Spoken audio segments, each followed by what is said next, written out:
Hey guys, what's up? Before we get started here, Oh I want to yeah. reach out and say thank you to you guys, the Oracle out here, giving like mad props and respect. I appreciate it. He says, as a reply to one of my tweets, the Steam Exchange community recognizes you as a leader and a vocal supporter. I love the Benzinga video and spot on. Thank you so much, Steam X community. I look at the channel here, guys. 64 subscribers in the last 28 days. You guys are out here sharing the message. Big shout out to you guys. Big shout out to Gentlemen of Crypto. Big shout out to Benzinga. Big shout out to SteamX. Big shout out to Underdog Crypto. Big shout out to the Crypto Intelligence Committee. Big shout out to Crypto Logic John. Big shout out to Mfun Akfon, the professor. Big shout out to Red Dad, Blue Dad. Big shout out to Luis Cabrazzi.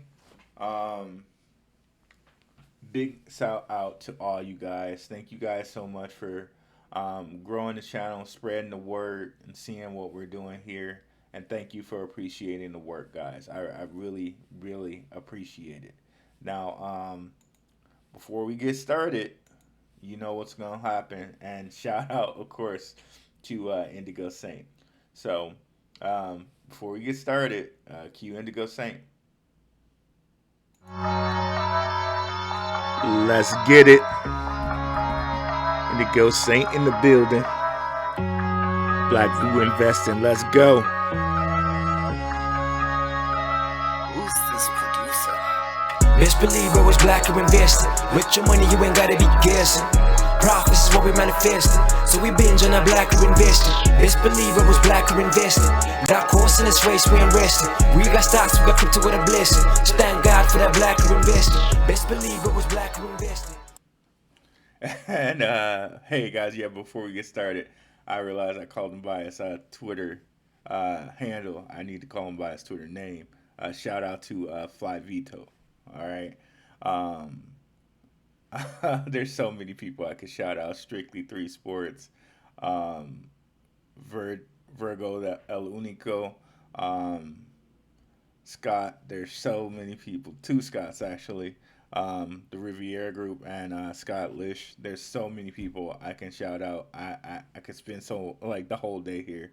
But thank you guys so much. Today we're gonna talk about Avalanche. So Avalanche is a LCX associate. So we'll get more into why they're kind of just in that middle ground. They're not quite a partner. They're more of an associate. And yeah, let's just get into it here. What? Say what again? Say what So again? I dare you. I double dare you. Avalanche, right? So I think they're at a good price level. So first, guys, we'll just go over the price and kind of the projection, and then we'll get kind of into them. Um, So the price projection looks really good here. I think anything under $20 is a steal. Um, and I think like all of these coins, when we get to the next bull run in 2024, they're going to eclipse their bull run price. But let's just say here it gets back to half its high, which is like 135 was like the high. So if it gets back to like half the high, let's just say it's 75, right? Or 80 for a round number. That's still a 3x from now, right? So that's pretty awesome. Um, if we come over here and look at where they're at in the DeFi realm, they're in. If we come over here and look at the chains, I believe Avalanche is in the top five, just not looking. I'll just off the dome here. Yes, so top four, you have 1.85 billion locked up, right? One of only six cryptos with a billion locked in is DeFi. If we come over here and look, it has like 249 freaking protocols, a lot of protocols. And when it was in kind of like the bullish heyday, we had actually about 12 million high.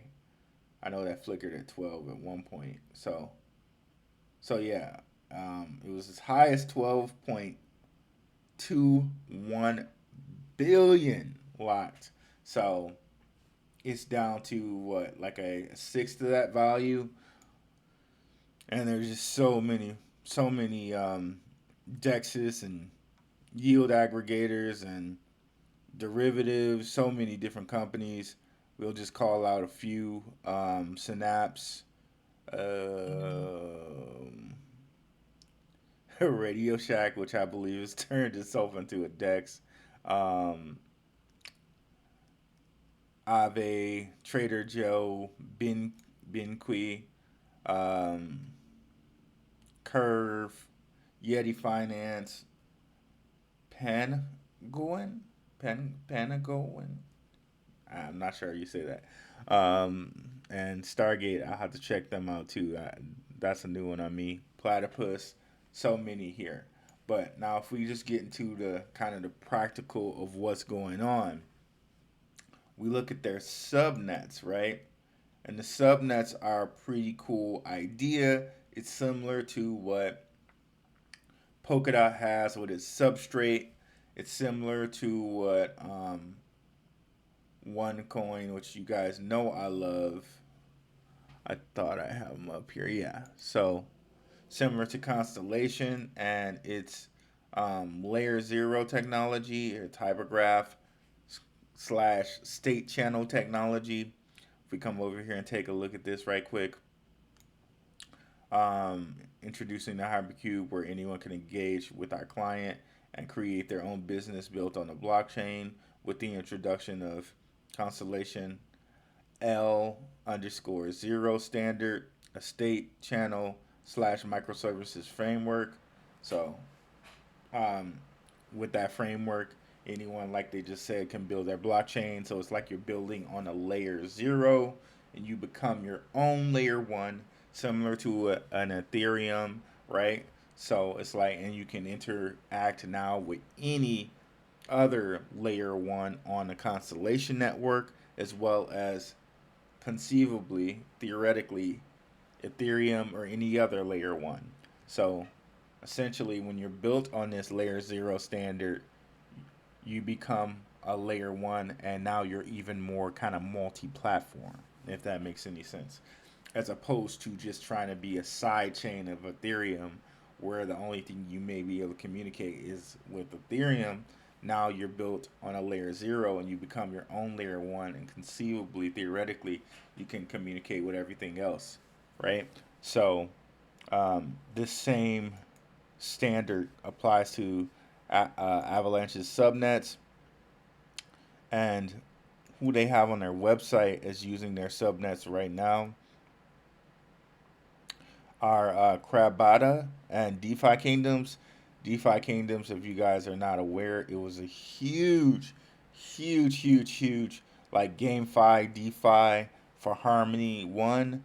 It kind of pushed them. If we come over here and look at DeFi again, and we look at chains, it pushed Harmony 1 over the billion locked part, but then kind of proceeded to dump out with the rest of the market, and proceeded to dump out when it went over from Harmony 1 and added itself also to the Avalanche blockchain. A lot of money went with it, but as you can see, still DeFi Kingdoms has like 10 mil, about 10 mil locked up in it. But if we were to look at this, I'm not trying to laugh, but if we were to look at this, like, it's just crazy how much dumped out of it, right? It had over a billion in it, and apparently, okay, this is a hack that occurred, 100 million, but now what's locked in is about 10 million. And if we come over and look at Avalanche, I wonder where DeFi Kingdoms is on its DEX list. Let's see if we can find it over there, guys. This is a good. This will be a good little exercise. DeFi Okay.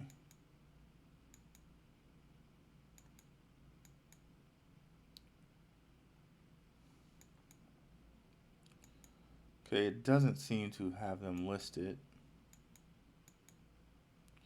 Okay, so let's go back to Harmony 1 and see if we can see if there's any differential in, okay, what's listed in Harmony and what's listed um, in Avalanche. Going over there right quick, and okay, so they don't seem to say here. They don't seem to say, but that's cool. So digging a little bit even deeper into Avalanche, we see that these guys have LCX as like a pseudo partner. Um, if you go over here on Twitter,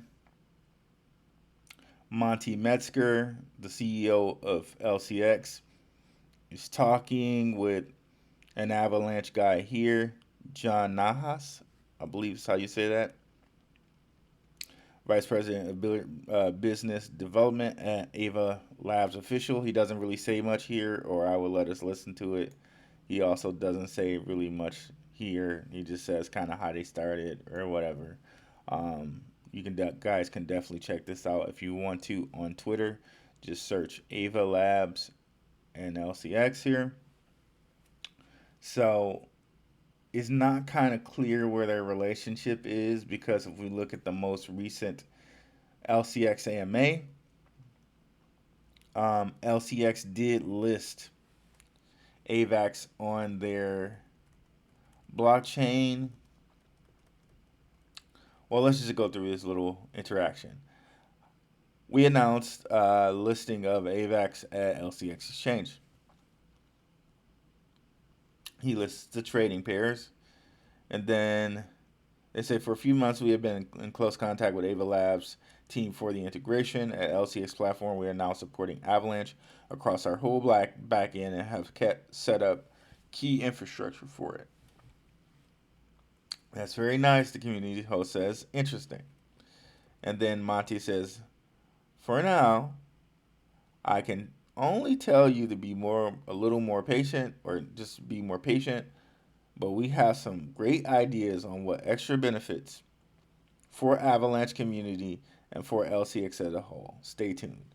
So apparently they have something brewing there, which bodes kind of well for Avalanche, because LCX, as we all know, I say it a whole bunch on here, LCX is a member of the World Economic Forum. So that means Avalanche is kind of like almost bent the knee, if you will, almost kind of like, slapped hands, broke bread with the WEF. So they're kind of on regulations good side, if you will, right? Because no matter what do you think, the World Economic Forum probably controls the world's regulation, to be honest with you. Real old money, real deep pockets there. So, and we got that going too. Now we also got some connections here to CBDCs. We have over here, they have a deal in place with eCash, and eCash is building a mainnet on Avalanche, which is huge for eCash, but it's also huge for Avalanche in that we're just going to read this right quick, using a fast consensus protocol to do pre-consensus has been a long-standing item on the eCash roadmap and previously on the Bitcoin Cash roadmap, because eCash used to be Bitcoin Cash, like they kind of used to be related to them, but their lead developer went and started his own thing called eCash. This is one of the improvements needed to power eCash to be a competitor and alternative to central bank digital currencies. Now that's really very interesting, because LCX and the World Economic Forum are all about CBDCs. I'm not sure how they would deal with Avalanche having something that wants to be a competitor or alternative to CBDCs on its ledger. Maybe that actually means they, instead of becoming a competitor, maybe they become like a quote unquote regulated alternative. Maybe so, but there you have it, right? So when the Avalanche white paper appeared in 2018, eCash founder Amari, let's say Amari, right? C and the Bitcoin ABC team recognized, and that's what Bitcoin eCash used to be called. Um, Bitcoin ABC team recognized that this new protocol was what they've been searching for and fulfilled the needed requirements. Okay, so pretty cool there. They got the kind of fingers in the CBD world, Avalanche there. And there's another coin called Brazilian Digital Token. Now, their website is a little bit sparse. It's going to take a little while to come up here. But I want to go check them out on the Twitter, right? Brazilian. Okay, there it is. Just give me a second here. So sorry about that, y'all. Okay, so Brazilian Digital Token. Okay. Fully backed by the Brazilian Real, and this is holding up well. Talked about this on the Gentleman of Crypto. Shout out Gentleman of Crypto.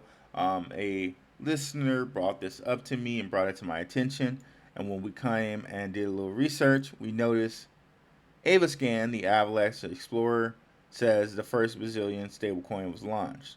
So it seems that this has some connection to AVAX and could possibly be used as a stable coin for the Real, the British Real.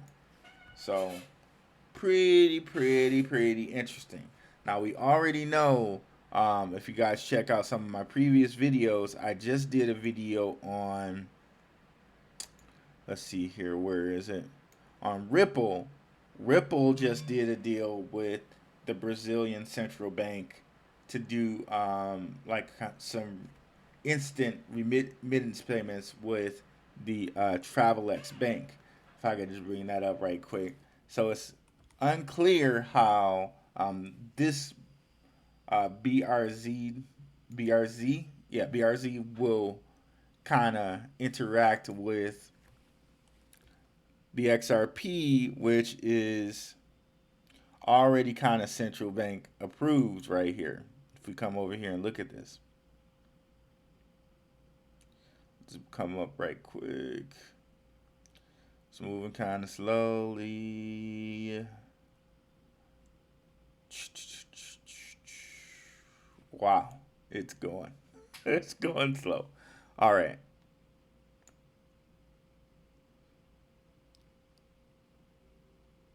Okay, so here it is. August 17th, 2022, they have officially launched Ripple's powered on-demand liquidity in Brazil with TravelX Bank. So, which is one of the first banks in the Latin American region to utilize this on-demand liquidity. So, this deal was approved by the Central Bank of Brazil. And this is basically going to give them near instantaneous like clearing of payments.